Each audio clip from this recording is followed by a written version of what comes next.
Hello everybody. So this is the long-awaited, I asked these questions a while ago, but I never got to it because I'm super busy and partially lazy.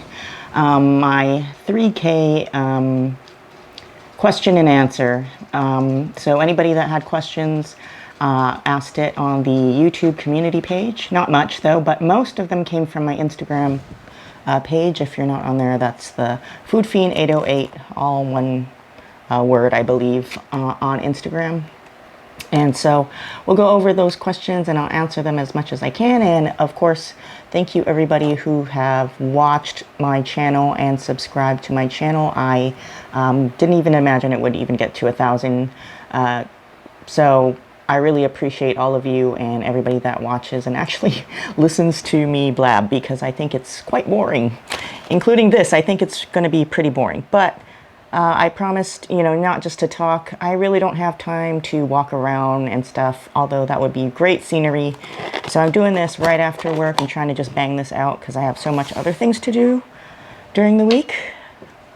But I got some vermicelli from Stadium Pho, another great place in Salt Lake that I absolutely love.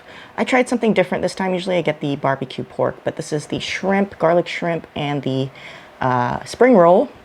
And if you don't know what vermicelli is, it's Vietnamese food, lots of veggies, cucumbers, mint, and pickled daikon, carrots, and lettuce with a nice dressing sauce, and you toss it all together with the vermicelli noodles and bean sprouts and whatever choice of meat you want.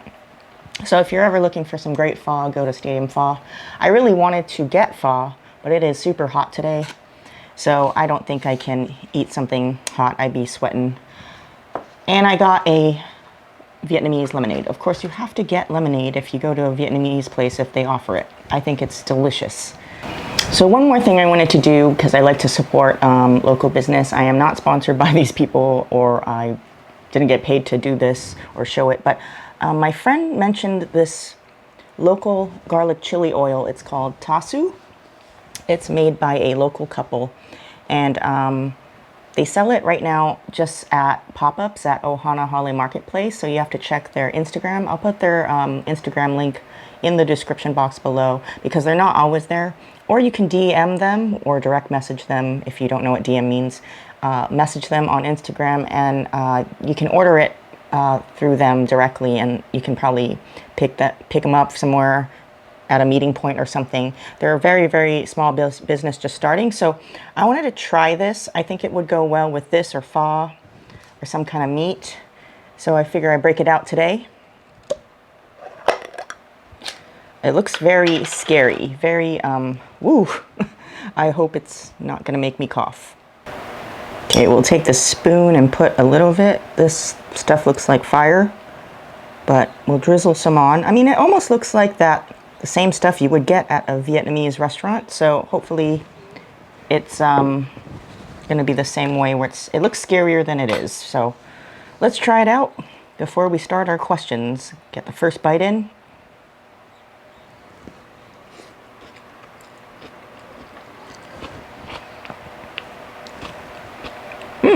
Actually very pleasant. It looks, like I said, I think it looks scarier than it tastes. It's actually very garlicky, which I love. It's got a little bit of heat to it. I don't think it's as spicy as it looks. It almost does taste like a better version of the garlic chili sauce that you would get at a Vietnamese restaurant. So this would be great with meats or even fish, sashimi instead of wasabi. And this kind of stuff, pho and noodles. Yeah, Tasu. So I heard from my friend that bought it that Tasu also, it says on the label, means to add, but I know it's Japanese to join together. So yeah, to add. So I'm guessing it says on the bottle, simply add this to any dish to enjoy a perfect level of spice and umami. But somebody told me it also means in Japanese, a man with a small penis. So, I mean, you can throw your jokes around, but it doesn't mean that. It means to add. So this is good. All right, I've talked too much. I put some of the questions on paper because I'm not gonna remember all of them. I'm not going to break out my phone and keep searching for them. So we'll go with the first question. And sorry if I pronounce your name wrong, because some of them are just different handle names on Instagram. So WJ Carmichael asks, how tall are you? He has 2 questions. And do you have any hidden talents your followers don't know of? Well, I am 5 feet 2 inches. I'm very short, if that answers your question. Any hidden talents that your followers don't know of? I'm big on music. I always have been. I sing. I play guitar mainly, but I can also play drums and bass. My favorite instrument actually to play is the drums. But I've been in many different bands since high school. My first band was called Bad Karma. We played at the Fast Zone, which used to be by HPU. It's no longer there, on Fort Street Mall. And I don't even know how we even got in, because we were 15, our drummer was 12, and we played all the time, gigs all the time. I ended up, the biggest band I was in, if you want to even count that, is Missing Dave, a band called, Missing Dave. And we played every Friday, Saturday night, Fridays at the Wave Waikiki. I feel old because all these places are gone.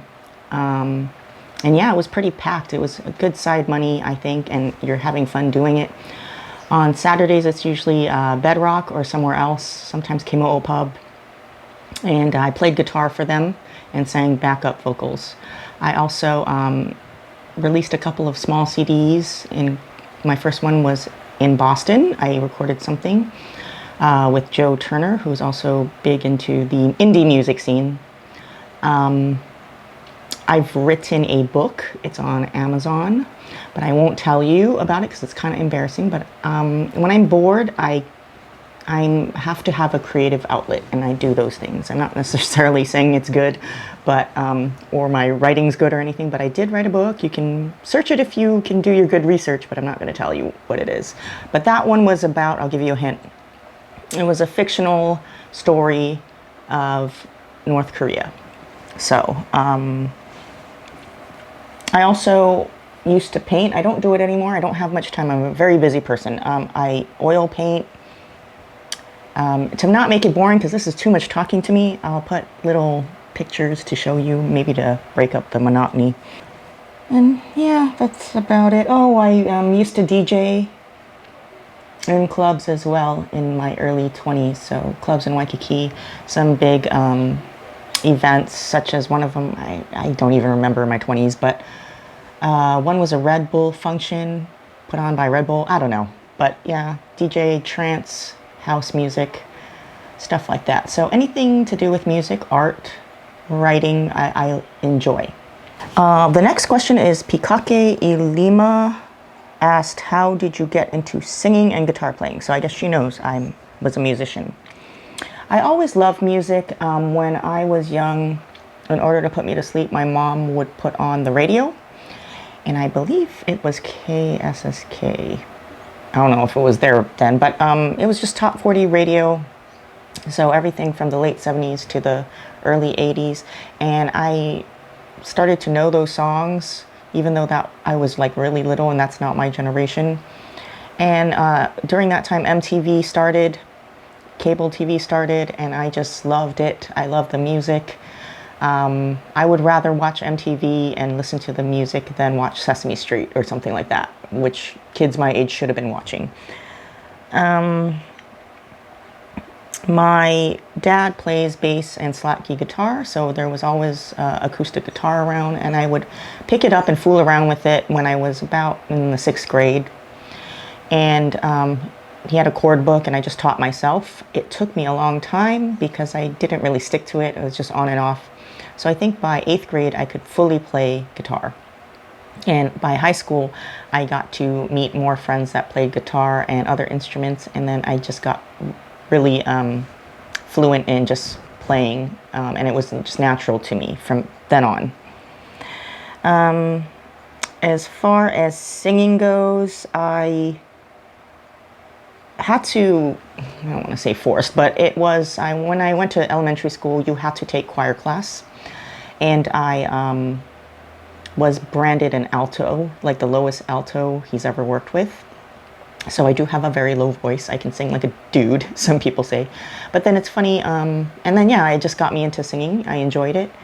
And then in college I took a vocal class, and surprisingly that professor told me I am a soprano, a second soprano, so a lower soprano. So I learned how to sing higher and work with both low and high notes. I can't sing too high, but I can sing higher than I did before because of the exercises and I guess the training that came with that class, which I'm grateful for. So that's how I got into music. Next question, Harley DY. I don't know if I'm saying that right. What do you do for a living? She has a couple of questions. I think it's a girl based on her thumbnail. What do I do for a living? I am what is labeled a traffic crash reconstructionist or a traffic crash investigator. So I don't like to really talk about what I do, but I investigate basically fatal and critical crashes. Anything to do with vehicles, bicycles, pedestrians. That is pretty much my job, and I've been doing it, not necessarily exactly that, but been working since, I think it's been 18 years.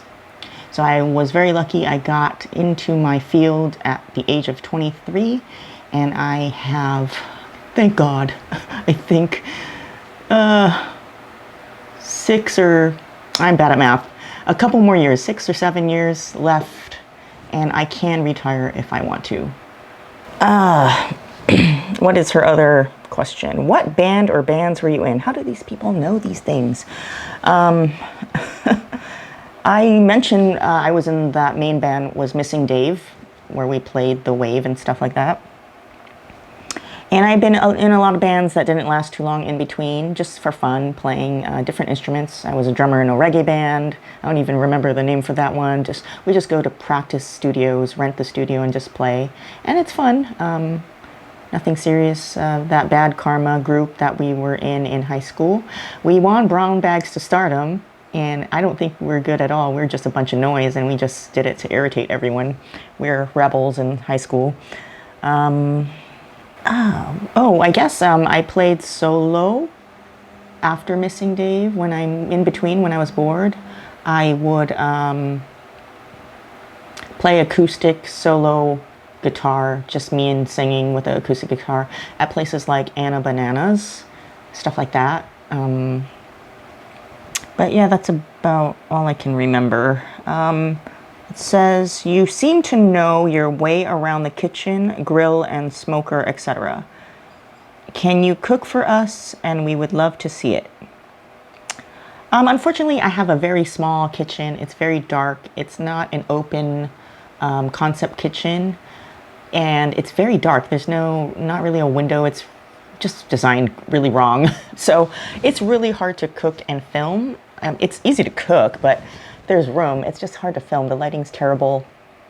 So that's why I don't really do many. I've done a couple of older videos, if you look back, of some recipes. But I love to cook, but I don't think I'm the greatest cook. So I don't know. I'll do maybe a video of something like grilling or smoking later on. There's better lighting outside. How's that? Kako Mochi asks, how do you balance work, family, and your vlogs? A very good question. With work and family, it is hard to keep up with vlogs, but I end up doing it anyway. I'm a very, very busy person. Every day I have something besides work. After work, we have other activities, my son's sports, etc., doctor's appointments and such. So I just torture myself by adding this onto my plate. Starting these vlogs. I do enjoy them, but it is hard to find time to film it, and then also people don't realize you have to edit it and export it and upload it and blah blah blah. So it is hard, but I do find the time to do it, and I think I just torture myself because I'm, like I said, a person that can't be bored. If I get bored, I just either go crazy or I just get really lazy, and I don't want to be lazy. So I just like to be busy. I like to work under pressure. I'm just weird like that. So yeah, I mainly film on my days off. So I take my son to school, then I'll do my filming. But the part that's kind of hard is I have between the window of dropping him off from school to picking him up, I can't be out and about all day. So I only have a little bit of a window of time to do that. So I try to plan and be organized to get things done. And I'm just that type of person anyway. I don't like to lollygag. I like to get things done. I'm very kind of, even though I'm a local person born and raised there, I'm very mainland in the way that time is money and I need to do it now. So that's, I guess, how I get things done. Yeah, that's how I balance my family and vlogs. Actually, vlogs don't really take up too much time. I usually only do it on the weekends. The rest of the week is just a lot of busy work and family stuff. Hopefully I'm saying this right. Mike Demapan, sorry, asks, what is the best restaurant you've eaten in Hawaii? See, when you ask those questions, I know I do food vlogs, but I don't think I'm like an expert. And that's a very hard question to answer because there's so many great restaurants in Hawaii. I want to say something fancy like Alan Wong's back in the day or something like that, but it's not necessarily true. I'm going to have to go with Cafe Maharani. It's probably the most unpopular opinion, but I love Cafe Maharani. That introduced me to Indian food besides having it in Virginia with a friend in the mainland. But I didn't know what it was about. I was kind of scared, but once I tasted the food there, it was just amazing. And every time I go there, it's consistent, it's delicious. If you've never had Indian food and you're the type most locals are scared to veer off out of the plate lunch realm, you've got to try it. I mean, you know that it's popular when you go there. I'm an early person. I like to get there and I don't like to wait. So we go there before opening, like sometimes 4:45. They always open at 5 p.m. They do not do lunch. That, and also to find parking, because parking is hard to find there. And there is a line formed way before 4:45 and it's not even opened yet. So you know that they're super good when there's a line that forms, and they've been there for years. So I'm going to have to say that, because it is unique and delicious. And if you've never tried it, you should try Cafe Maharani. If you're asking for something a little bit more high-end, I don't know what you're exactly asking for, or something more recent that popped up, I would say something that I recently tried would be Yaya's Chop House. Some people would not like that answer either because it's very expensive. So if it's a special occasion or a treat, definitely I would go to Yaya's Chop House. It was delicious. Seafood, they've got steaks and all kind of different appetizers, great drinks, great atmosphere. It's down in Salt Kaka'ako, and I did a video on that too. Also Cafe Maharani a long time ago. So those two videos are somewhere in my video collection. So that would be my answer. Didn't really put thought into that, so hopefully it's an okay answer for you. Orange Rabbit Creations asks, where is your favorite review out of state? And when can we go to Maui for a food fiend adventure? Review, I'm not sure, because I only started vlogging recently and then COVID hit, so I didn't get to really travel too much, but I have traveled many times before starting this YouTube thing. So I'm gonna say, if you're asking the most recent, it would have to be Montana, is what I vlogged besides our Disney cruise. So Montana would be the Mint Cafe in Belgrade. I did a video on that too. Delicious steak, very, very cheap meal, I think for me and my son, with a steak filet mignon type dinner and a kids meal with 2 beers. It was like $40. That was so delicious and the service was awesome. My other travels were done before fancy cameras came out and people started vlogging, or even before cell phones really had cameras or anything. I think I had a Nextel. My favorite place, even though I didn't review it on tape, would be the soup lady in Saigon, Vietnam. She was a lady covered by Anthony Bourdain. And I was lucky enough to take a picture with her. Every day she does different soups, and there's not really a menu. It's whatever soup she makes that day is what you're gonna get. And we were lucky that day. We got a soup with shrimp and a crab claw and all the stuff, and it came out to 75 cents US dollars with the bread. And it's just amazing. Her cooking was so delicious, and it was so hard to find, but I eventually found it. Even the taxi driver didn't know what I was talking about. But if you ever do end up going to Saigon, it's near the Saigon Zoo.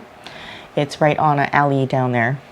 And also, I am a big Anthony Bourdain fan, so I liked to travel to places to eat the food that he experienced. So that was one.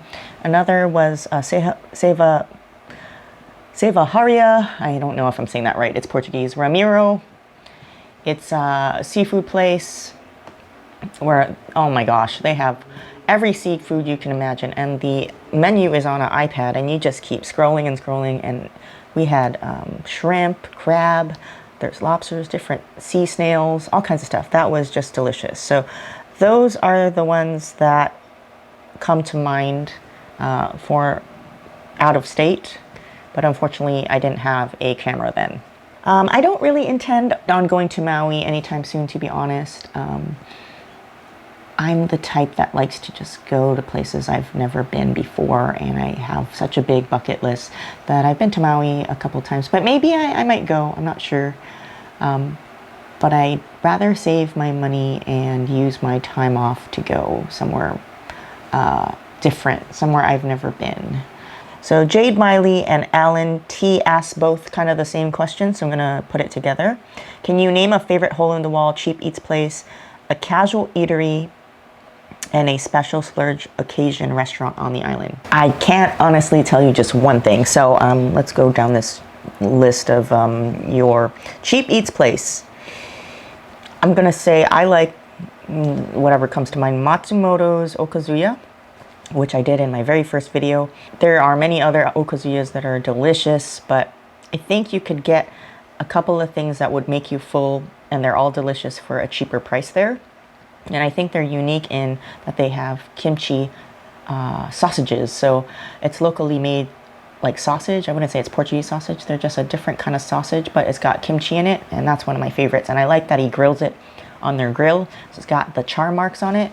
That's one of the cheap eats places I enjoy. And a lot of them are in Kalihi. So like Pongo's Kitchen, everybody likes their chicken, but I haven't been there in a while, but I think it's a good cheap eats hole in the wall. I enjoy their other hot dishes. So every day they have different hot dishes. So I enjoyed like sometimes they had turkey with gravy, shredded turkey with the corn side and the rice, and that was so good with the gravy. Their hamburger stew, etc. Shay's Smash Burgers, I really enjoyed her burgers. I did a video on that. She's in IAEA, she's a food truck. Yeah, that's all I can think. For cheap eats, casual eatery, Cafe Maharani, like I said, that's casual. I like Helena's Hawaiian food.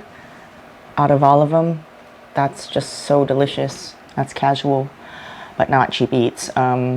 Just that the only con is the parking and the long line. If you get there late, you're going to be waiting for a table. And another recent one we started going to since last year. They just kind of opened last year, I think.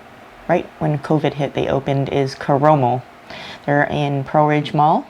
They do delicious chicken katsu, pork tonkatsu, oyster katsu, and it's very delicious, yet it's fancy in there, but you can walk in there with shorts and stuff, and it's casual. And they serve beer and other stuff, so it's after work pauhana, you can go there too. Or you can just go there with your family or do takeout. I enjoy Karomo. A special occasion restaurant. My favorite special occasion restaurant unfortunately closed. It's called Herringbone in the International Marketplace. We would always go there for special occasions, me and my friends. I love their oysters on the half shell, but I'm not going to keep talking about it because it's gone because of COVID. I did previously mention Yaya's Chop House. That was delicious. And also Little Joe's Steakhouse was also affordable in terms of a high-end place, but more affordable than the other steakhouses out there. Oh, Livestock Tavern also is another splurge place. Still casual, you could still go in there with shorts, but it's a pretty penny. Your bill will come out pretty high over there. So Jade Miley asked, if you could bring 3 local restaurant eateries from your youth back, what would they be and what would you want to eat from each? I can't name 3 because there are many. No, I'm just joking. I didn't get to eat out much as a child due to not having much money. So maybe that's why I eat out a lot. I don't know. But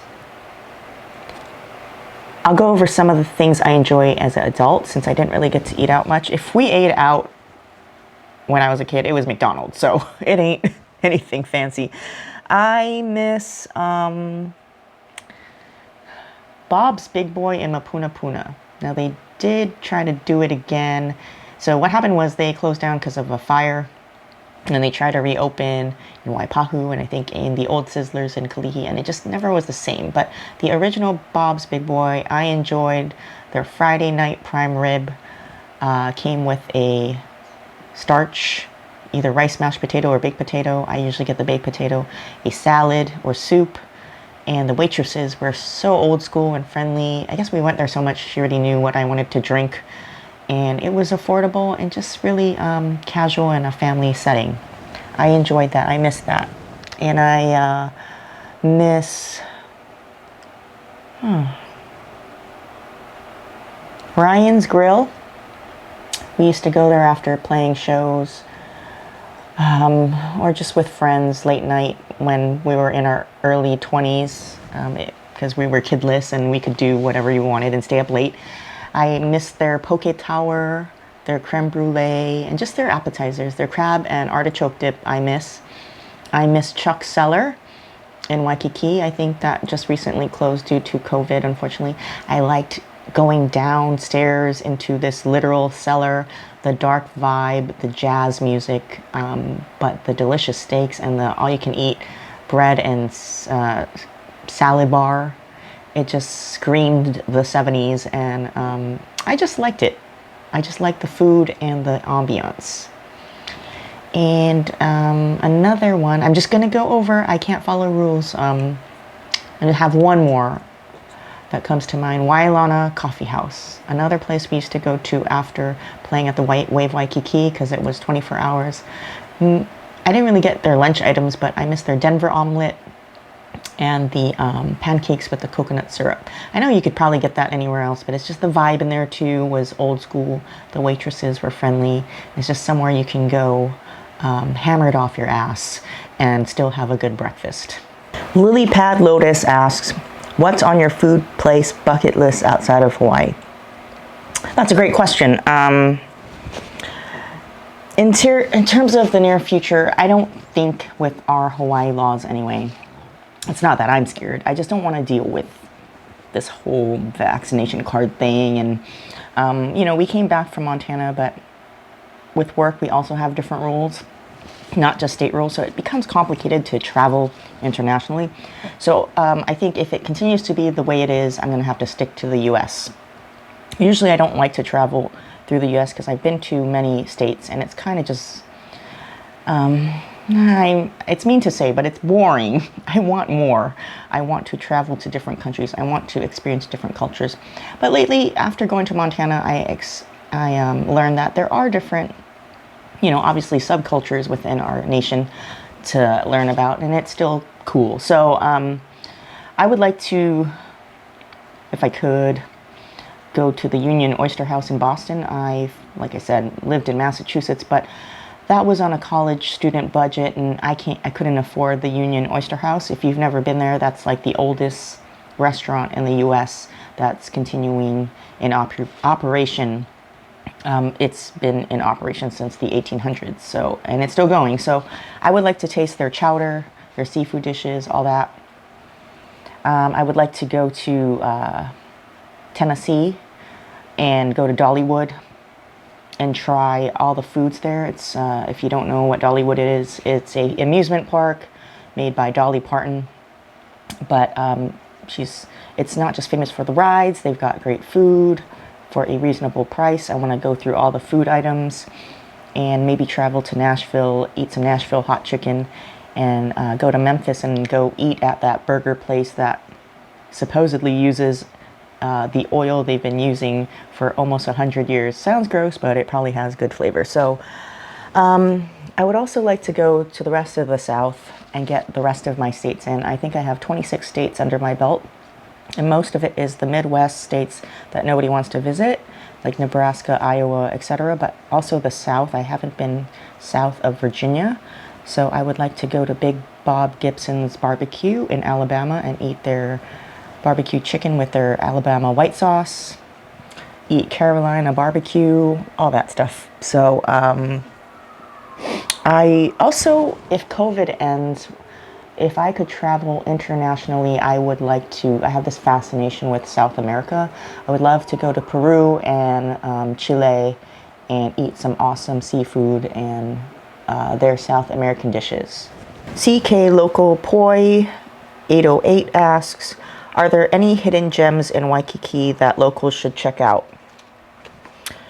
I honestly avoid Waikiki. I just don't like crowds. I don't like the tourist.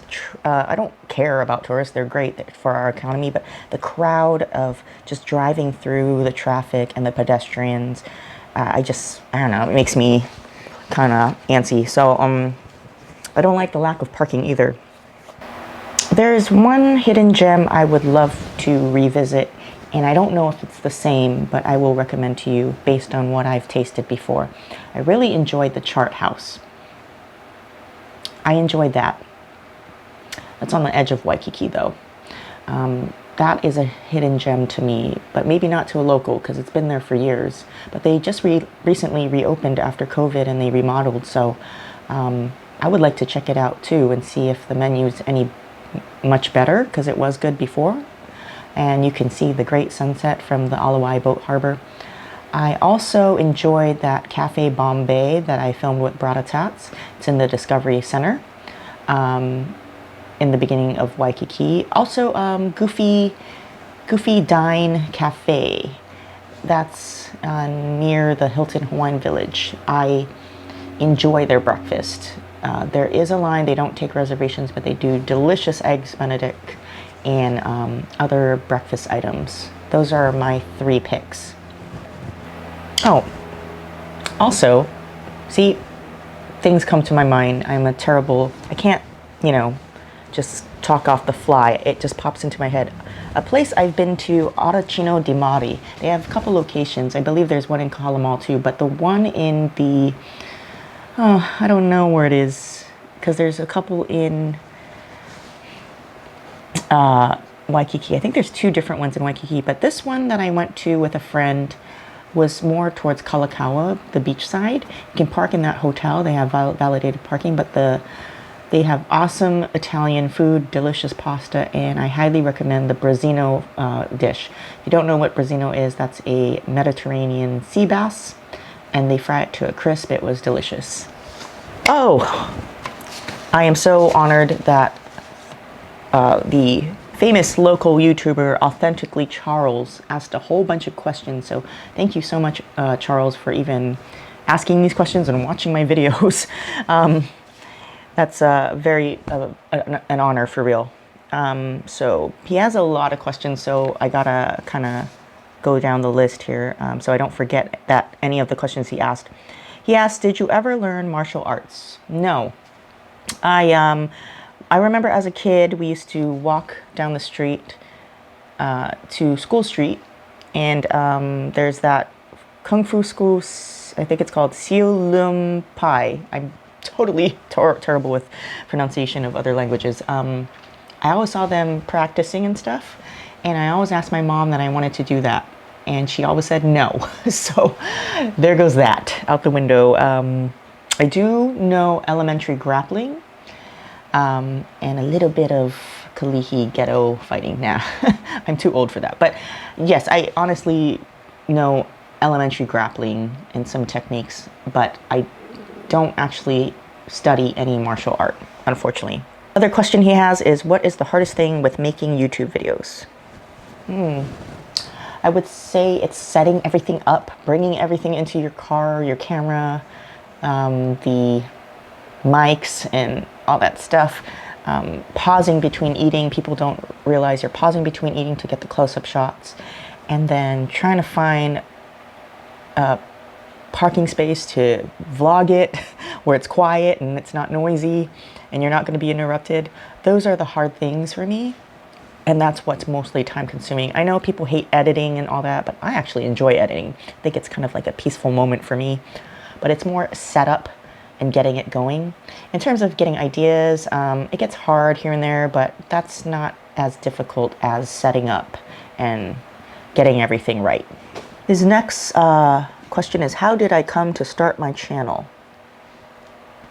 Okay, well, I've always been a foodie. I always used to review things on Yelp. I've been a Yelp elite since the late 2000s. So I don't know, they keep making me an elite, even though I don't really write many reviews anymore. But I just enjoy doing that. So I figure, why not put it into a video format and actually show people what it actually looks like. Because you get a different vibe from it and a different viewpoint when you see it in video versus just photos or words on paper or on a screen. And I also thought this could also help small mom and pop businesses, or even if you're a bigger business, as long as you're local, it should help spread the word, because some people don't know about a particular business that might have a great product. It's just word of mouth here. So that's my reasoning behind doing my YouTube vlogs. Do I like natto? Interesting question. I don't care, actually. I've had it. I'm very indifferent about it, I guess. I don't like it, nor do I hate it. I don't think it makes me gag. I'll eat it, whatever. But I don't think it's exactly tasty. But I know people say they want to puke and whatever, it's disgusting. It's just tasteless to me, and it's weird. Because of that spider webby stuff that comes off of it and gets all in your face. But no, I don't hate or like it. It's just very plain to me. If I could eat anywhere in Vegas, where would I eat? I know Hawaii people love Vegas. I am just the weirdest local person. I don't like Vegas. I don't care. One, I don't gamble. I don't care to gamble. I've done it before when I was younger, and I guess I lost so much money, I don't care. Maybe I'm too paquet for that. I don't want to lose my money.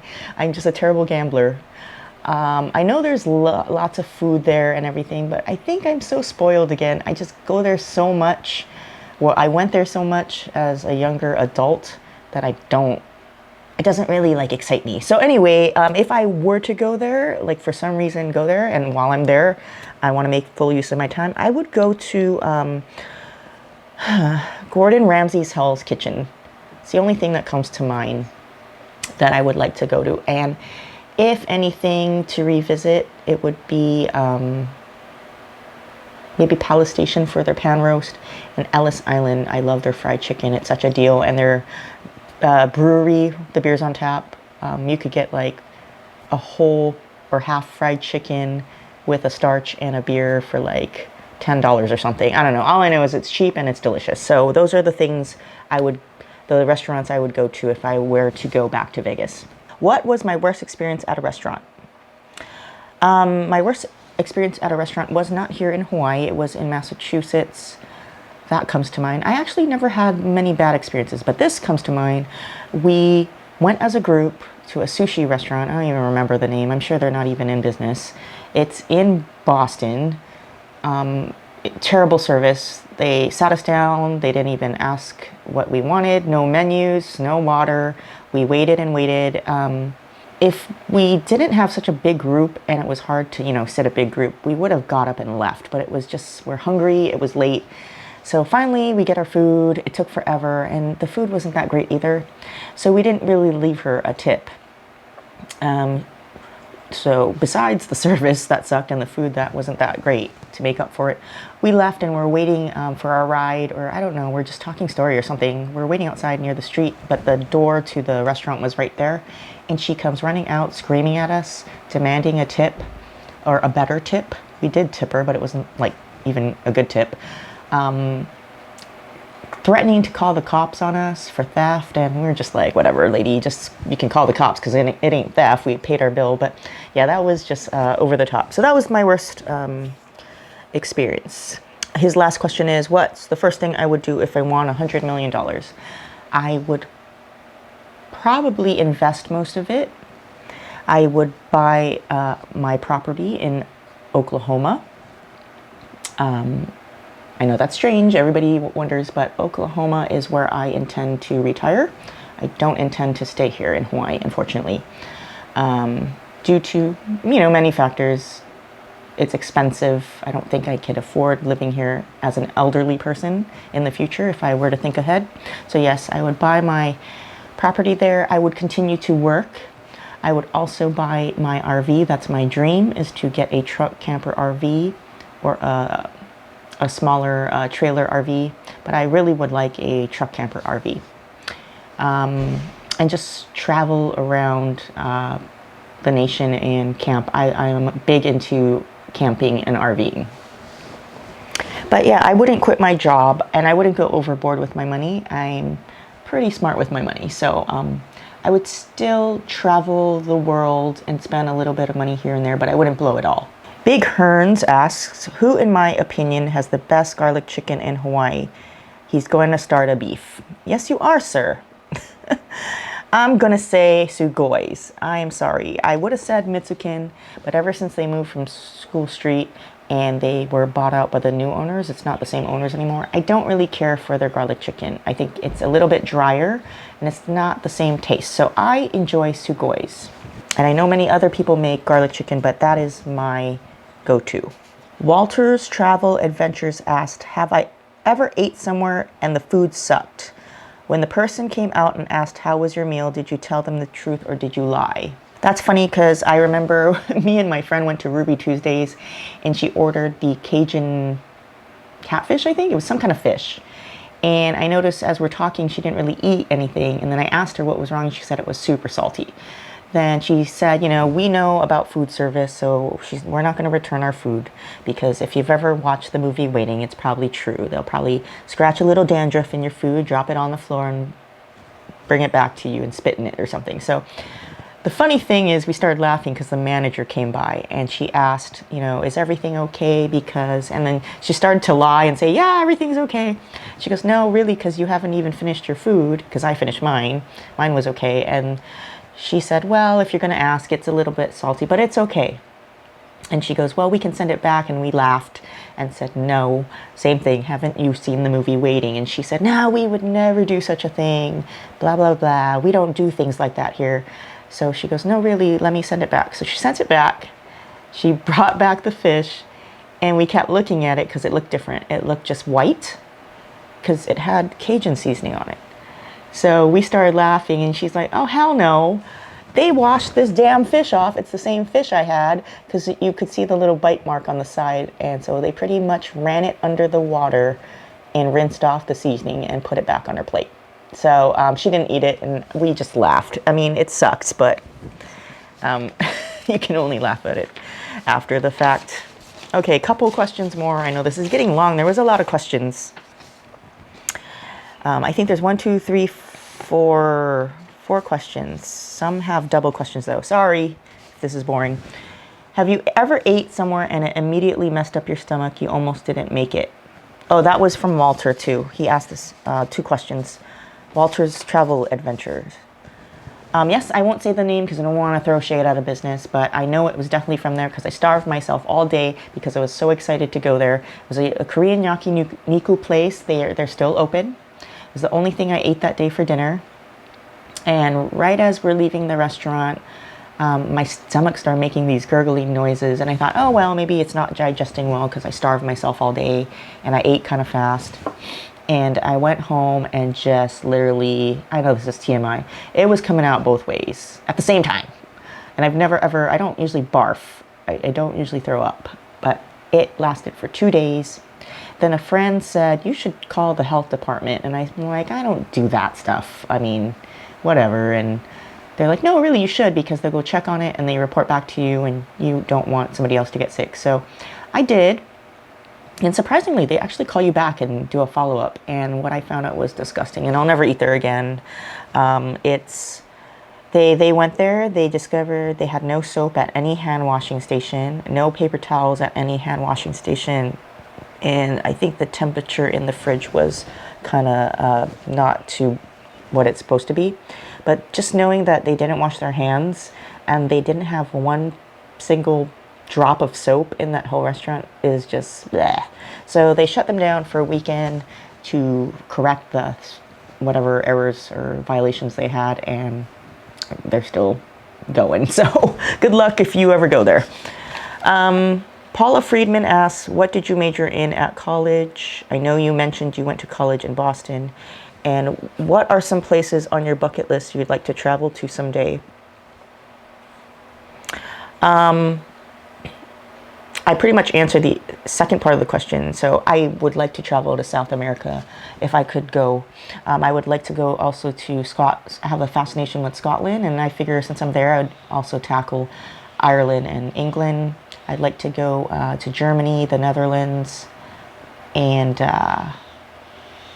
maybe Japan again, and maybe finish off all of my Southeast Asia. So I did Thailand and Vietnam. I'd like to go to Laos and Cambodia, get that done, and maybe Egypt would be great, and you know, all the typical stuff. Greece, I would love to go to Italy, and maybe Turkey.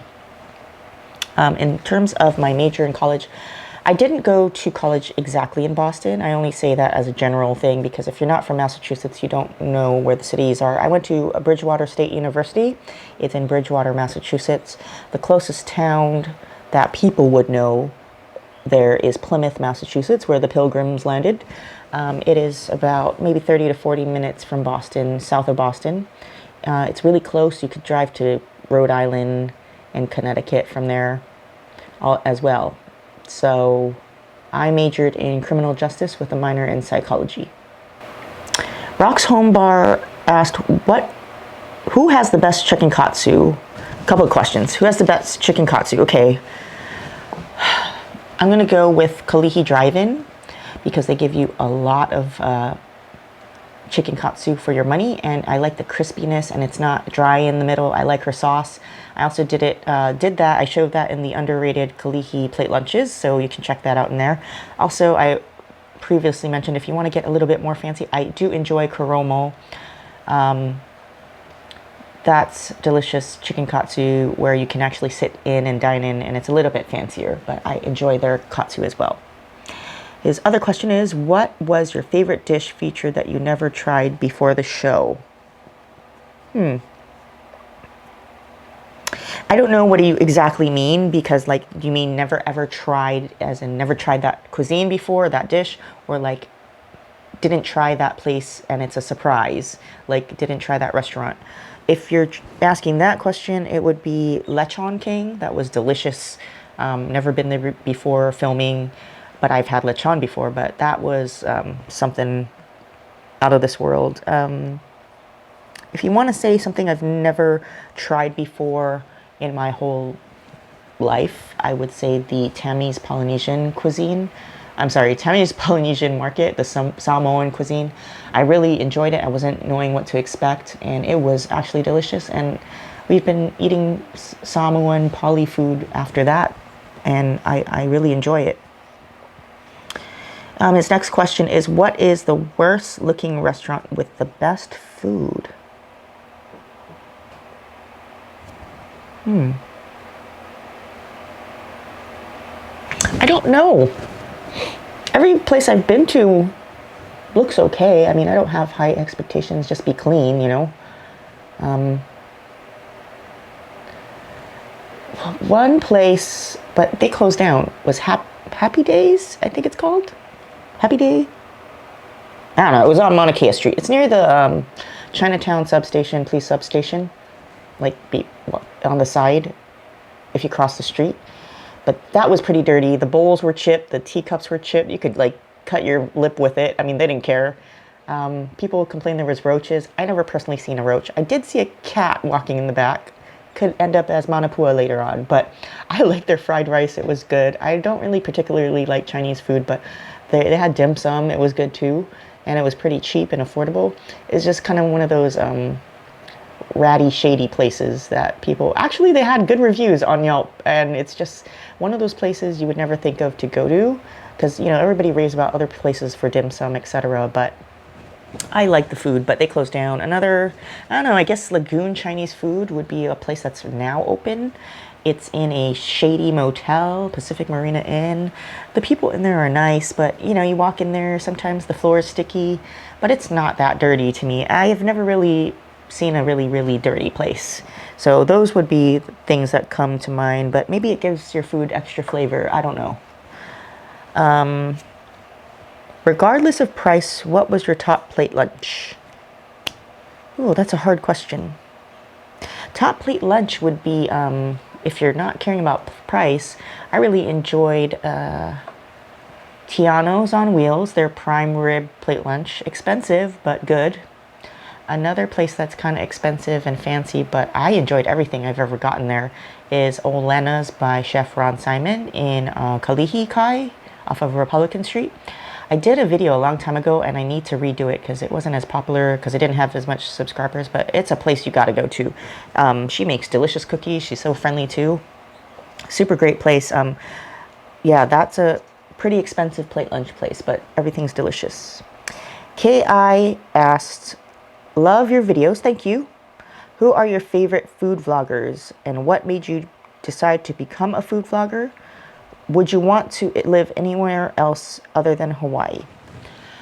I honestly, to answer your first question, don't watch food vloggers much. I used to watch it a lot, and I don't know, I get tired of it after a while. It gets to be the same thing. You know, I've watched everything from Mark Wiens and Mikey Chen. What is that place? Best Ever Food Review, or I don't know, with Sunny. He's funny. Food Ranger, all that, but I don't really watch it anymore. If I watch something that's food related, I like the Chinese ones, just because it's something different and new to me. So I like Chef Chow. I'll put some of the links of things I watch in my description box below, and maybe they can have some new subscribers if you're interested. Yeah, I don't really watch those food things, but I will tell you what I watch. You're probably going to think I'm very unusual. I watch different things. My favorite vlogger is Kelly Stamps. I think she's hilarious, and I like her message that she comes across. It resonates with me. I watch Street Beefs a lot. Every day they upload MMA and boxing and fighting. Soft White Underbelly, where he interviews drug addicts, just people that you wouldn't ever talk to. I like their stories, and sometimes they're sad, but it's interesting to hear about each person's life and their struggles. I like, I love fishing and camping, so I watch Northwest Fishing Secrets. I love him. He is great. Beautiful scenery and fishing and camping and cooking all in one. Peter Santanillo, he also interviews people in different cultures. I like that kind of stuff. Bald and Bankrupt, love him. He goes through Russia. Harold Balder, love him too. Goes through different nations and learns about their culture and shows you places that tourists don't go. Kurt Kaz, he's a new one that's just like Harold Balder and Bald and Bankrupt, but he goes to like South American and Hispanic, Latin American countries, and other outdoor stuff. Outdoor Boys, Addicted Fishing. I watch Outdoor Chef Life, anything camping, RVing. Catherine Gregory's RVer I like, and Traveling Robert. Those things. The question about doing my videos, it kind of was a answered question already. I do it out of boredom, but also to help, small businesses, but initially starting was out of boredom and just between us friends, just trying to do vlogging and stuff. And it just became something bigger than I thought. Would you want to live anywhere other than Hawaii? Yeah, again, I intend to move to Oklahoma and retire there. If you don't know about Oklahoma, people think it's just Hickville. If you live in the Oklahoma City area, it is like, I think it's the second most biggest city other than Texas, where there's a large Vietnamese population. So there's a lot of Asian markets, huge markets, like 99 Ranch type markets. So you can get all your Asian local food to make there. They've got different restaurants. It's actually pretty mixed and cultured, believe it or not. And I would like to move to a suburb there with beautiful homes that are affordable in our eyes, in Hawaii's terms, because all our houses are ridiculously expensive here. So that's where I would like to move to, and it's also centralized to travel and camp and RV and do my fishing and just live a peaceful life. And I can travel anywhere for cheap, whether it be to Europe or Asia or South America. It's centralized. And people talk about tornadoes and stuff, but I'm not really worried about that. The houses that are new are made with good underground safety areas, so I'm good. I'm okay. Yeah, it's not knocking Hawaii in any way. I was born and raised here. I love the culture. I love my friends and family and people, but I am the type that I think I have ADHD. I can't stay in one place too long. I'm constantly on the move. I like to travel. I want to go to different places, and I really don't think, like I said, I can afford to live here when I am elderly, if I even get to that point. But, you know, it's just not affordable here, unfortunately. It's a hard truth. And it's not the same as it was when I was growing up. And be honest, it's not. The people kind of changed. The attitude changed a little bit. I think people are more stressed out here. Maybe not so much on the outer islands, but on Oahu, the traffic gets to people. Just the pressures of life and just making it here because it's expensive. It really gets to people. And sometimes they show their ugly side. So, you know, it's just some of the cons. Last question. Hallelujah. John Ichinaga asks, thank you for the hard work you put into your videos.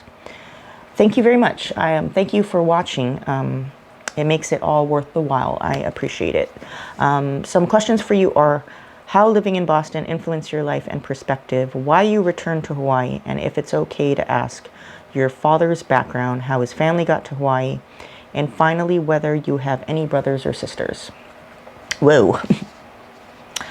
I think going to Boston influenced my life and the way I view the world as an adult. I think it did it in a good way.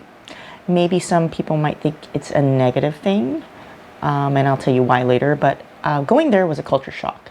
Being a naive kid from Hawaii, back when, I think when I grew up, people were much nicer. Like I said, there wasn't as much traffic, there wasn't as much crime. People I thought were genuinely nice. Even the people when you went to Long's, the cashier was friendly. It's almost the vibe I feel when I go to certain cities in the mainland. They still have it. Unfortunately, you do see much more aloha, I think, in some smaller towns. Like Montana, everybody was like, hey, how you doing, blah, blah, blah.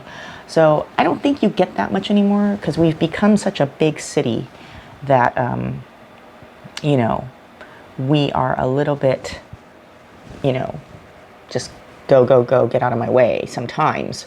But being raised in that era where people were very, very, very friendly and naive was a shock to me because when you go to New England, people are very cold there. They're very different. They'll just tell you to F off. Don't talk to me. You make small talk, they will look at you like you have 10 heads. And I think that you know, you always have to find a positive and a negative. It sucked at the time, but it makes you have thick skin and you just get to deal with certain people of all, you know, of all places and what their attitudes are. It's made me learn how to manage my time. Like I said, time is money to me. I have things to do and same things, unfortunately, the same concept. I won't be rude about it, but I have my time organized, and it taught me that there is a positive side to it. I've met many friends that I'm still friends to this day. I had a roommate from freshman year, and we were roommates until senior year, and we still talk today. We have kids, and we're adults now. And she told me that people are rude there because they don't trust you. And I totally get it. They don't call you a friend if you just meet them. Like here in Hawaii and other places, you meet somebody and you're like, oh, my friend, blah, blah, blah. To them, no, you're not a friend. You are an acquaintance. You earn the title of friend when you are really what they think is a friend. And I totally get it, because I guarantee you make a friend in Massachusetts or New England, they would probably bail you out of jail. Whereas somebody here that just met you like 2 days ago or a week ago and they call you my friend, Misty, blah, blah, blah, I don't think they would come and bail me out of jail or, lend you some money or whatever. So different mentality, but I totally understand it. So I did learn that. I learned with that mindset to place my boundaries. I learned that it's not bad to say no to people. A lot of people in Asian culture or Hawaii culture have, I don't know, they just feel bad or something. But it's okay. You need to make boundaries, and you need to say no sometimes. So I learned that stuff.